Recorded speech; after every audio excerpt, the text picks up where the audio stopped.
हरिओम. भगवान आद्य श्री शंकराचार्य कृत चरपट पंजरिका स्तोत्रम अर्थात भज गोविंदम. योगदास श्री जय गणेश जोशी यांचे प्रवचन. पापाचरण मुक्ती. सुखतः क्रियते राम भोगः पश्चादन्त शरीरे रोगः. यद्यपि लोके मरणं शरणं तदपि न मुंचति पापाचरणम. स्त्री विषय उपभोगताना सौख्य वाटते, परंतु त्यामुळे शरीरात रोग फैलावतात. मरण निश्चित येणार हे माहीत आहे, तरीही लोक पापाचरण काही सोडत नाहीत. भगवान आद्य श्री शंकराचार्यांनी या स्तोत्रात लोकांनी पापाचरण करू नये, सदा सद्भाव ठेवून वर्तन करावे असा उपदेश केला आहे. लोकांच्या मनात हा उपदेश ठसावा यासाठी त्यांनी येथे स्त्री विषयाचे उदाहरण दिले आहे. एकूणच सजीवात कामना हा महाबलाढ्य रिपू ठाण मांडून बसलेला असतो. त्यामुळे कामवासना हे उदाहरण जास्त प्रभावी आहे असे वाटल्यावरून भगवान आद्य श्री शंकराचार्यांनी हे उदाहरण दिले असावे. पुरुषप्रधान संस्कृती गृहीत धरून त्यांनी स्त्री विषयाचे उदाहरण दिले आहे. परंतु आपण स्त्री आणि पुरुष असा भेद न करता स्तोत्र समजून घ्यायचे आहे. काम, क्रोध, मोह, मद, मत्सर, माया आणि अहंकार हे सप्तरिपू मानवी जीवनाची नासाडी करतात. त्यात काम हा सर्वात महाबलाढ्य आणि महाभयावह आहे. त्यामुळे तो सर्वात प्रथम सांगितला जातो. इतर रिपूंमुळे झालेले नुकसान काही प्रमाणात भरून काढता येते, परंतु कामनेमुळे झालेली हानी कधीही भरून काढता येत नाही. कामनेमधून इतर रिपू तयार होतात, परंतु इतर रिपूंमुळे कामना तयार होतेच असे नाही. कामना हा रिपूंचा राजा आहे. कामनेच्या आहारी गेलेला माणूस आयुष्यातून उठतो. सर्वात प्रथम तो स्वतःच्या मनातून उतरतो. कुटुंबीय, समाज त्याची छी थू करतात. तो बदनाम होतो. त्याला त्याचे काळे झालेले तोंड घेऊन फिरणे अशक्य होते. स्त्रिया त्याच्या वाऱ्यालाही उभ्या राहत नाहीत आणि पुरुष त्याला वाऱ्याला उभे करत नाहीत. कामनेपुढे नित्य कर्म सुचत नाही. धनसंपत्तीची किंमत उरत नाही. घर संसाराची पर्वा राहत नाही. लोकलज्जा कोळून प्यायली जाते. पुरुष स्त्रीला पाहतो आणि जर तिच्याविषयी त्याच्या मनात कामना उत्पन्न झाली तर तो तिला प्राप्त करण्याचा प्रयत्न करतो. तो तिच्या सौंदर्याची स्तुती करतो. तिच्यातील असलेले आणि नसलेले गुण गौरवितो आणि तिला अनुकूल करून तो त्याची कामना भागवतो. येथे नीतीची पायमल्ली केली जाते. त्यात त्या पुरुषा इतकाच त्या स्त्रीचाही सहभाग असतो. एरवी हे शक्य होत नाही. तीही त्याला अनुकूल होते. दोघेही आपापली कामना पूर्ण करतात. दोघेही उजळ माथ्याने कुटुंबियात, समाजात वावरत असतात. परंतु जर काही कारणाने ती स्त्री त्या पुरुषाला अनुकूल झाली नाही आणि तरीही त्या पुरुषाच्या मनात त्या स्त्रीविषयी कामना तशीच शिल्लक राहिली, तर त्या कामनेचे रूपांतर वासनेत होते. येथे तो पुरुष त्या स्त्रीला प्राप्त करण्यासाठी अनेक युक्त्या प्रयुक्त्या योजतो. तो तिच्यातील न्यूनता शोधून काढतो आणि त्या न्यूनतेवर फुंकर घालून त्या स्त्रीला वश करतो आणि आपली वासना शमवतो. अशा वेळी कधी त्या स्त्रीला थोडी भीती दाखवली जाते, कधी पैसा प्रतिष्ठेची लालूच दाखवली जाते, कधी प्रेमाचे नाटक केले जाते, कधी लग्नाचे वचन दिले जाते इत्यादी.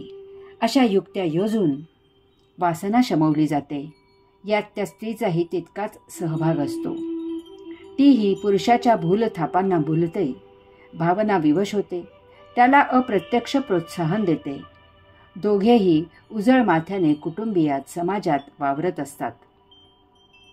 परंतु जर काही कारणाने ती स्त्री त्या पुरुषाला अनुकूल झाली नाही आणि तरीही त्या पुरुषाच्या मनात त्या स्त्रीविषयी वासना तशीच शिल्लक राहिली, तर त्या वासनेची हवस तयार होते. येथे काहीही करून, काय वाटेल ते करून, पळवून नेऊन, बळजबरी करून इत्यादी प्रकारे जबरदस्तीने हवस पुरी केली जाते. अशा वेळी त्या स्त्रीकडून विरोध केला जातो. तरीही सक्ती करून बळजबरीने हवस पूर्ण केली जाते. अनेक वेळा विरोध मोडून काढण्यासाठी सामुदायिकपणे हवस पुरी केली जाते. कोठेही याची वाच्यता करू नये अशी त्या स्त्रीला धमकी दिली जाते. तिच्या अब्रूचे धिंडवडे निघतील असेही तिला सांगितले जाते. ती स्त्री बभ्रा करील अशी शंका आल्यास प्रसंगी त्या स्त्रीला ठार केले जाते. यात अर्थातच त्या स्त्रीचा काहीही सहभाग नसल्यामुळे तिचा यात दोष नसतो. जर स्त्री जीवित नसेल आणि गुन्हेगार सापडला तर तो खून सिद्ध झाला तर तो कैदी, आणि सापडला नाही तर तो साव म्हणून कुटुंबियात समाजात वावर करत असतो. स्त्री जीवित असली तर ती खाली मान घालून आणि पुरुष मान वर करून कुटुंबियात समाजात वावरत असतात. आता येथे कामना, वासना, हवस एक वेगळेच वळण घेते. तो पुरुष त्या स्त्रीला झालेल्या प्रसंगाची आठवण करून देऊन तिच्यावर हक्क सांगतो आणि जमेल तितके तिच्याशी पुढेही संबंध सुरूच ठेवतो. येथे ती दोघेही दोषी असतात. हळूहळू ही गाडी नको त्या वळणावर येते. आता ते त्यांचे संबंध लपवत नाहीत. राजरोस हिंडू फिरू लागतात. एकमेकांच्या कुटुंबियांना दोघेही त्रास देतात. दोन्हीही बाजूला दोघांच्याही जीवनाचा, संसाराचा, सामाजिक प्रतिष्ठेचा विचका होतो. दोघांनाही मनातून चांगली कल्पना असते की ते दोघे अयोगिक आचरण करत आहेत. ती स्वतःला, घरच्यांना आणि समाजाला फसवत आहेत. भांडणे, मारामारी, कलह, प्रसंगी कोर्ट कचेरी येथपर्यंत मजल जाते. याचा त्या दोघांनाही फार फार मानसिक त्रास होत राहतो. तोंड दाबून बुक्क्याचा मार खात जिणे जगावे लागते. सतत मानसिक दडपणाखाली राहावे लागते. यात मानसिक रोग होतो, रक्तदाबाचा विकार होतो, प्रसंगी हृदरोगही होतो.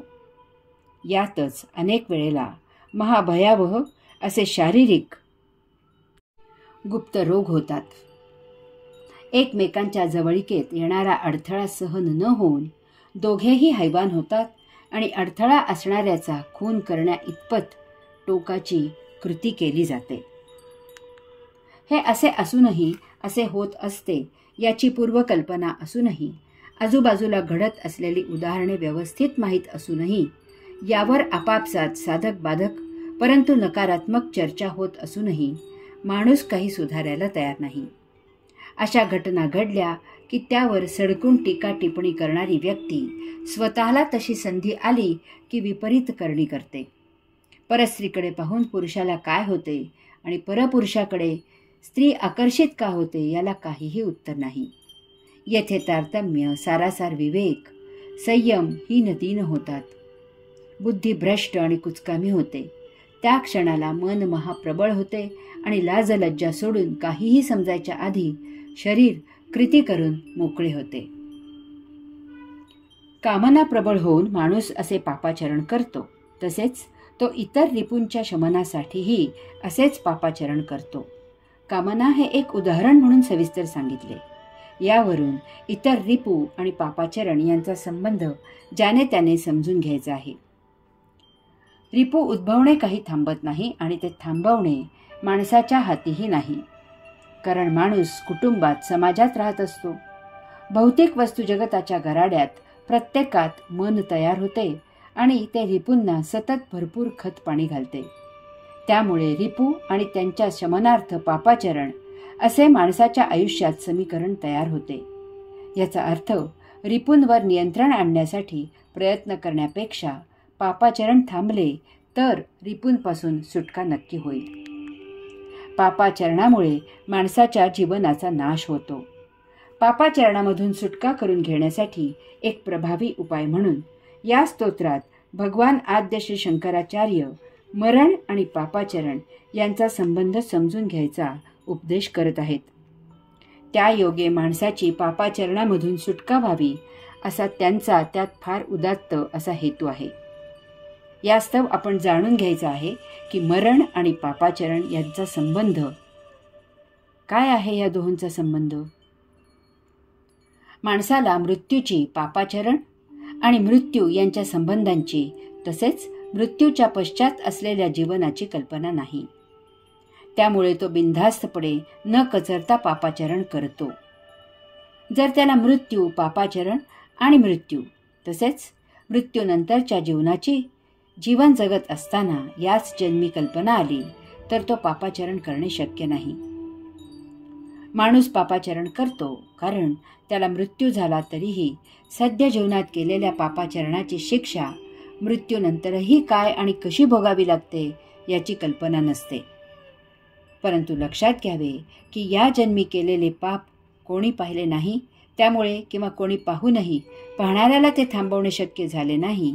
यामुळे शिक्षा न होता जरी पचले तरी ते तुम्ही तुमच्या अंतरात्म्यापासून लपवू शकत नाही.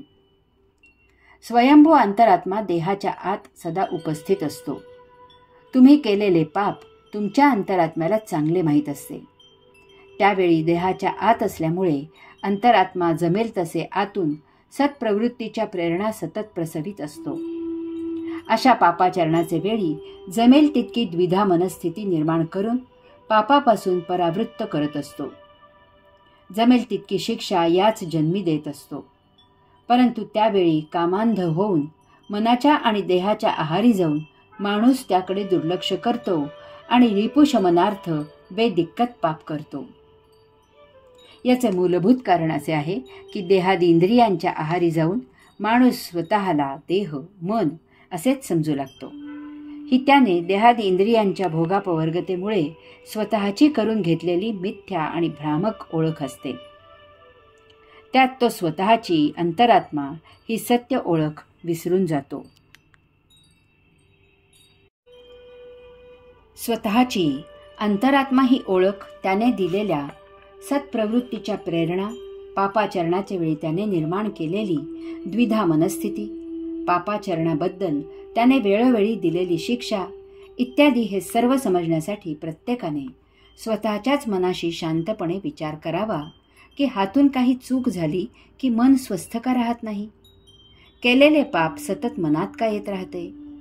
ते टोचणी का देत राहते? प्रयत्न करूनही त्याची स्मृती नष्ट का होत नाही? ती दगा देते आणि सतत अशा आठवणी का करून देत राहते? यामुळे स्वास्थ्य का बिघडते? लक्षात घ्यावे की हे जे सर्व स्मृतीत आणि मनात येत राहते, टोचणी देत राहते, ते अंतरात्म्यामुळे येत राहते. प्रकृती अस्वास्थ्य आणि त्या अनुषंगाने येत असलेली दुखणी आणि दुःखे ही अंतरात्म्याने पापाचरणाची याच जन्मी केलेली शिक्षा असते. अंतरात्मा पापाचरणाच्या स्मृती चाळवत राहायला उद्युक्त करतो, कारण या पापाचरणाच्या स्मृती मृत्यू झाल्यानंतरही पुनर्जन्म घेताना हिशेब करायला जागृत असाव्या लागतात. याचा परिणाम या जन्मी असा होतो की या अशा व्यक्तीला काहीही होत नसून काहीतरी होत आहे अशी प्रकृतीची तक्रार सुरू होते. यात अंतरात्मा सतत सुचवत असतो की या स्मृती चाळवून सदा लक्षात ठेव की आता येथून पुढे तरी आणखी पापाचरण करू नकोस. आता सद्य जीवनात पापाचरण करणाऱ्या व्यक्तीला अंतरात्मा मृत्यू कसा देतो? त्याला मृत्यूचे वेळी आणि मृत्यू पश्चातही अंतरात्मा कशी शिक्षा देतो ते पाहूयात. पहिली शिक्षा पहा कशी होते ते. ज्यावेळी शेवटची घटिका भरते त्यावेळी पापाचरण केलेल्याला लगेचच मृत्यू येत नाही. अंतरात्मा देह त्याग करून अंतराळात निघून जातो. परंतु जाताना तो देहामध्ये अशी काही ऊर्जा शिल्लक ठेवतो की त्यामुळे देहाची तडफड होत राहते. जीव जाता जात नाही. या यातना असह्य असतात. देहात अजूनही ऊर्जा असल्यामुळे समोर सर्व काही जाणवत असते आणि तरीही अंतरात्मा निघून गेलेला असल्यामुळे त्यावेळी असा पापाचरणी काहीही करू शकत नाही. त्याचे त्याच्या जीवाला महाभयावह क्लेश होतात. भरपूर तहान लागलेली असते, समोर पाणीही असते आणि तरीही पाण्याची धार आपल्या मुखापर्यंत पोहोचू शकत नाही. आपण असहाय्यपणे ती धार मुखात घेण्याचा आटापिटा करत असतो आणि त्यात जराही यश येत नाही. अशा वेळी जीवाची जी काही दुर्दैवी अवस्था होते तशीच या शेवटच्या वेळी पापाचरणीची अवस्था होते. उदाहरणार्थ, अतिप्रिय व्यक्ती समोर असूनही तिच्याजवळ बोलता येत नाही, तिला स्पर्श करता येत नाही. असहाय्यपणे नुसते पाहत आणि विशेष म्हणजे हे सर्व जाणवत राहावे लागते. आता दुसरी शिक्षा पहा कशी होते ते. ज्यावेळी शेवटची घटिका भरते त्यावेळी पापाचरण केलेल्याला लगेचच मृत्यू येत नाही. अंतरात्मा देह त्याग करून अंतराळात निघून जातो. परंतु जाताना तो देहामध्ये अशी काही ऊर्जा शिल्लक ठेवतो की त्यामुळे अंतराळात अंतरात्मा पुनर्जन्मासाठी काय व्यवस्था करत आहे ते इकडे जीवाला जाणवू लागते.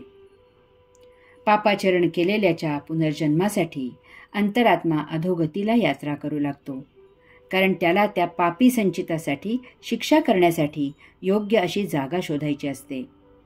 अशा वेळी जसजशी ती जागा जवळ येते तसतसे ती दुर्गंधीयुक्त, सर्वतोपरी भरपूर असुविधा असलेली, आजूबाजूला महाभयावह अशी वस्ती असलेली जागा या पाप्याला जाणवू लागते. त्यावेळी अंतरात्मा देहत्याग करून पुनर्जन्माची तयारी करत आहे ही जाणीव न होता आत्ताच हे सर्व आपल्या नशिबी आले आहे असे जाणवू लागते आणि त्यामुळे जीवाची महाभयावह तडफड होऊ लागते की आता हे ताट कुवासाने कदान्नाने भरलेले आपल्या नशिबी आले आहे. उदाहरणार्थ, रस्त्यावरून जाताना आपण मैला पाणी शुद्धीकरणाच्या प्रकल्पाजवळ आलो किंवा पिंपरीला HA फॅक्टरी आली की ते आपल्याला लगेचच जाणवते आणि आपण रुमाल नकाशी धरतो. तसेच येथे होते. तशाही स्थितीत अंगावर काटा येतो आणि त्यावेळी देह थरथरतो. आपण अनेक वेळेला असे अनुभवले असेल की मृत म्हणून घोषित केलेले शरीर मध्येच हलले असे आजूबाजूच्यांना जाणवते आणि आपण तसे उघड बोलतोही. त्यावेळी बुजुर्ग सांगतात की तो भास आहे. वास्तवात त्याचे कारण हे असे असते. आता तिसरी शिक्षा पहा कशी होते ते. ज्यावेळी शेवटची घटिका भरते त्यावेळी पापाचरण केलेल्याला लगेचच मृत्यू येत नाही. अंतरात्मा देह त्याग करून अंतराळात निघून जातो, परंतु जाताना तो देहामध्ये अशी काही ऊर्जा शिल्लक ठेवतो की त्यामुळे आजूबाजूंच्यांना हा देह मृत झाला आहे याचा पत्ता लागत नाही. कारण अंतरात्म्याने त्याच्या मागे शिल्लक ठेवलेल्या ऊर्जेमुळे जीव तसाच दुगदुग करत राहतो. त्याला जीवित ठेवण्यासाठी नातेवाईक कितीतरी युक्त्या प्रयुक्त्या करतात. आता तर त्या खास खोलीत आडवा घालून इकडून तिकडून नळ्या खुपसून कृत्रिमपणे हमकून त्याचा श्वास सुरू ठेवतात. याचे असह्य असे क्लेश होतात. त्यातच भर म्हणून चुकून जरी त्याने इकडे तिकडे पाहिले की त्याला काचेतून हे या महाभाग्याचे शेवटचे दर्शन असा केविलवाणा चेहरा करून पाहत असलेले त्याचे नातेवाईक, आप्त इष्ट ओळखीचे पाळखीचे लोक दिसतात. त्यावेळी जीवाला आणखीनच यातना होतात. आता अंतरात्मा पापाचरणीला चौथी शिक्षा काय देतो ते पाहूयात. ही शिक्षा त्याचा मृत्यू झाल्यावर केली जाते. येथे अंतरात्मा अंतराळातच काही काळ वास्तव्य करतो. तो लगेचच पुनर्जन्म घेत नाही. अर्थातच हे वास्तव्य अधोगामी केलेले असते. तेथे सर्वत्र नरक दर्शन होत असते. पृथ्वीवरील सर्वात वाईट हालाकी असलेल्या जागेचे दर्शन असते ते. यावेळी महाहाल होतात. ते स्मृती चिकटून आलेली असते त्याचे. यावेळी ती स्मृती सर्व काही पाढा वाचते. ते सर्व असह्य होते, नको होते. कोठून पापाचरण केले अशी अवस्था होते. या पापाचरणामुळे आता समोर जे दिसत आहे त्यात जाऊन पुनर्जन्म घ्यायचा आहे या नुसत्या कल्पनेने हैराण व्हायला होते. उदाहरणार्थ, फाशीची शिक्षा झाली आहे, परंतु तरीही अजून फाशी दिलेले नाही. मात्र दररोज तो टांगता फास आवळला जाणार याची जाणीव करून दिली जाते. अशा कैद्याची अवस्था अशी असते. अन्न पाणी त्याच्या पोटाखाली जात नाही. तो जीवित असूनही प्रतिक्षणी मरण अनुभवत असतो. याला तो इतका वैतागतो की आता द्या ना एकदाचा फाशी आणि सोडवा, अशी तो आर्त स्वरात केविलवाणी आरोळी फोडतो. तसेच पापाचरण केलेल्याचे अंतराळात होते. आता नरकात तर नरकात, घ्या ना एकदाचा पुनर्जन्म अशी त्याची तडफड होते. कारण पुनर्जन्म झाला की स्मृतीचा कप्पा देहात जाऊन बसतो आणि त्याचे जीव असेपर्यंत विस्मृतीत रूपांतर होते. त्यांच्या आठवणींच्या टोचणीपासून सुटका होते. परंतु अंतरात्मा असे करत नाही. अंतरात्मा योग्य तो कालावधी ही अशी शिक्षा करून मगच पुनर्जन्म घेतो. आता अंतरात्मा पापाचरणीला पाचवी शिक्षा काय देतो ते पाहूयात. ही शिक्षा त्याचा मृत्यू झाल्यावर केली जाते. येथे अंतरात्मा अंतराळातच काही काळ वास्तव्य करतो. तो लगेचच पुनर्जन्म घेत नाही. अर्थातच हे वास्तव्य अधोगामी केलेले असते. येथे सर्वत्र नरक दर्शन होत असते. पृथ्वीवरील सर्वात वाईट असलेल्या जागेचे दर्शन असते ते. यावेळी या पापाचरणीला गत आयुष्याची स्मृती होते की आपण मागील अनेक जन्मी कसे छान जीवन जगत होतो. या स्मृतीमुळे उद्युक्त होऊन तो त्याच्या गत जीवनातील जागी त्यावेळच्या माणसांच्यात फेरफटका मारायला जातो. अर्थातच तो त्यांच्याशी संवाद साधण्याचा प्रयत्न करतो, त्यांना भेटण्याचा, स्पर्श करण्याचाही प्रयत्न करतो. त्याच्या आगमनाची सूक्ष्म अशी काहीतरी जाणीव त्या जागी त्या माणसांना होते, परंतु नक्की हे काय होत आहे याचे ज्ञान होत नसल्यामुळे ते तिकडे दुर्लक्ष करतात. हा हतबल होतो. काही जणांनी भूत पिशाच्य असे काही ऐकलेले असते आणि त्यावर त्यांचा विश्वासही असतो. त्यामुळे ते घाबरून जाऊन पळत सुटतात. वास्तवात हा त्यांना काहीही त्रास देत नसतो आणि तो देऊही शकत नाही. तरीही हे लोक घाबरतात आणि तेथून धूम पळतात. हा आकांत करून सांगत असतो की थांबा, मी तुमचा अमुक आहे, परंतु हे त्यांना समजणे शक्य नसते. याचे महादुःख होते. यातील काही जण फारच संवेदनशील होतात. ते भूत पिशाच्य उतरवण्यासाठी, त्याला पळवून लावण्यासाठी देवदेवस्की करतात.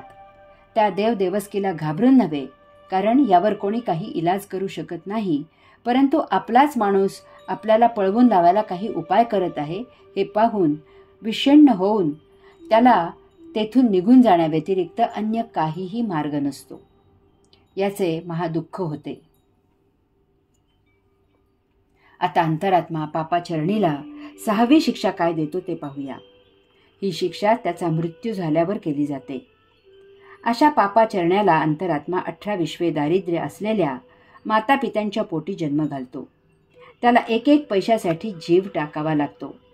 येथे त्याला झोपडीत राहावे लागते. त्या झोपडीत गळके छप्पर, तुटक्या फुटक्या भिंती आणि खाली ओली जमीन असते. त्याला खायला धड अन्न मिळत नसते. कसे तरी काहीतरी, आणि तेही कदान्न मिळते. अंगावर फाटके कपडे घालावे लागतात. जेथे प्यायला पाणी मिळत नाही तेथे देहधर्माला आणि अंघोळीला पाणी कुठून आणणार? रोगट वातावरणात राहावे लागते. आजूबाजूला महागलिच्छ गुन्हेगारी प्रवृत्तीचे लोक राहत असतात. अशाचे लग्न होत नाही. त्याला देह सौख्यासाठी वारांगणेची वाट धरावी लागते. त्यातून लग्न झाले तरी त्याची बायको बदफैली असते. आता अंतरात्मा पापाचरणीला 7वी शिक्षा काय देतो ते पाहूयात. ही पण शिक्षा मृत्यू झाल्यावर केली जाते. अशा पापाचरण्याला अंतरात्मा विकलांग म्हणून जन्माला घालतो. लुळे, पांगळे, लंगडे, आंधळे, मुके आणि अशाच काही विचित्र परिस्थितीत जीवन जगावे लागते. ही फारच महाभयावह शिक्षा असते. अशांना जीवन जगायला असुविधा असल्या तर त्यांचे शारीरिक हाल भयावह होतात. तसेच अशांना जीवन जगायला सुविधा असल्या तरी सर्व असून काहीही उपयोग करता येत नाही. याच्या शारीरिक यातनासह मानसिक यातनाही सहन कराव्या लागतात. अंतरात्मा यातील सर्वात नीच अशा शिक्षा करतो ती म्हणजे असा पापाचरणी तिर्यक योनीत नपुसक म्हणून जन्माला येतो. यातील आणखी भयावह शिक्षा असते ती म्हणजे अशाचे लग्न होते. बहुधा अशाला देह सौख्यासाठी हक्काची सोय हवी असते, म्हणून तो पैशाच्या जोरावर किंवा फसवून लग्न करतो.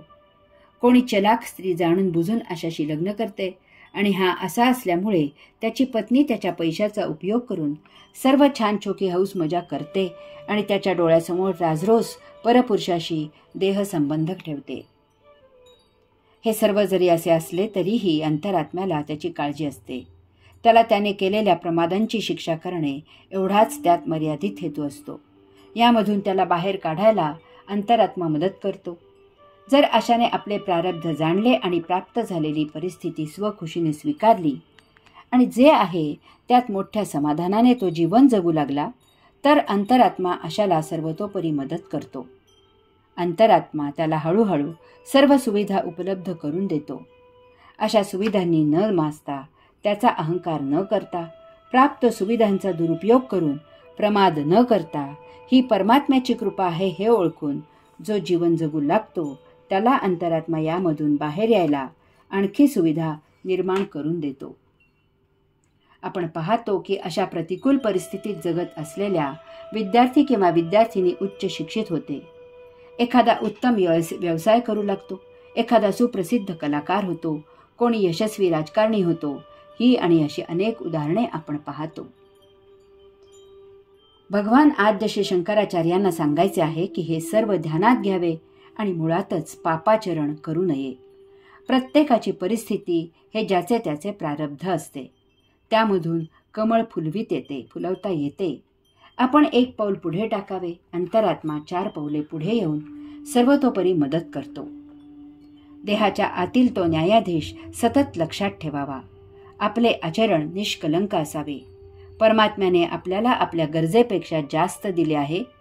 तो वास्तवात या आशांचा वाटा असतो. त्यांना शिक्षा म्हणून ते धन आपल्याकडे आशांची अनामत म्हणून असते.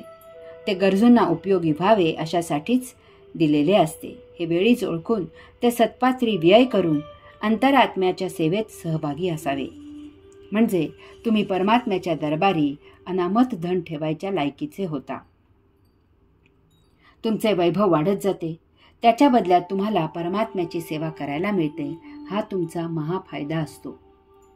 हे सर्व आपल्या हातून प्रत्यक्ष घडण्यासाठी आपल्यात भगवत प्रीती असणे आवश्यक आहे.